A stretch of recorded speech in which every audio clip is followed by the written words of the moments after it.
Hello friends, தளபதி விஜய் தஞ்சாவூரில் நிர்வாகிகள் கூட்டம் நடத்துறதுக்கு அனுமதி கேட்டிருந்தாங்க காவல்துறை கிட்ட.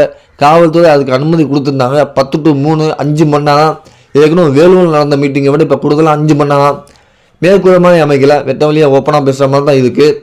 ஏற்பாடுகள்லாம் தயார் நிலையில் பண்ணிட்டு இருக்காங்க மாவட்ட செயலாளர்கள்.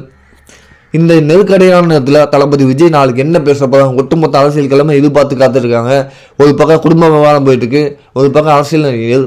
இதெல்லாம் புதுசாக கட்சி வந்தவங்களுக்கு நெருக்கடி வரத்தான் செய்யும். ஏன்னா அந்தளவுக்கு தளபதி விஜய் மேலே மக்கள் செல்வாக்கு அதிகமாக இருக்குது. என்ன அவதூறு பார்ப்பினாலும் அதை மக்கள் உடைச்சிதாங்க தளபதி விஜய்க்கு ஆதரவு கொடுத்துட்டுருக்காங்க. அந்த ஒரு ஆதரவத்தில் நெருக்கடியில் கொடுத்துட்டாங்க. இப்போ குடும்ப விவகாரத்தை கொண்டு வந்துட்டாங்க. ஏன்னா தளபதி விஜய் அடிக்கடி மீட்டிங்கில் சொல்கிற விஷயம் பெண்கள் பாதுகாப்பு. இதை பற்றி விஜய் பேசிடக்கூடாது அப்படிங்கிறக்காண்டி இந்த குடும்ப விவகாரத்தை கொண்டு வந்துட்டாங்க. நாளைக்கு திமுகவுக்கு பதிலடி கொடுக்குற மாதிரி தளபதி விஜய் சங்கீதா அணியை கூட்டு வந்துட்டு செவப்படி பதில் கொடுத்தா எவனும் வாயை திறக்க மாட்டாங்க. அப்படி ஒரு சம்பவம் நடக்குன்னு நான் நினைக்கிறேன். கண்டிப்பாக நடக்கும். நடந்தால் நல்லா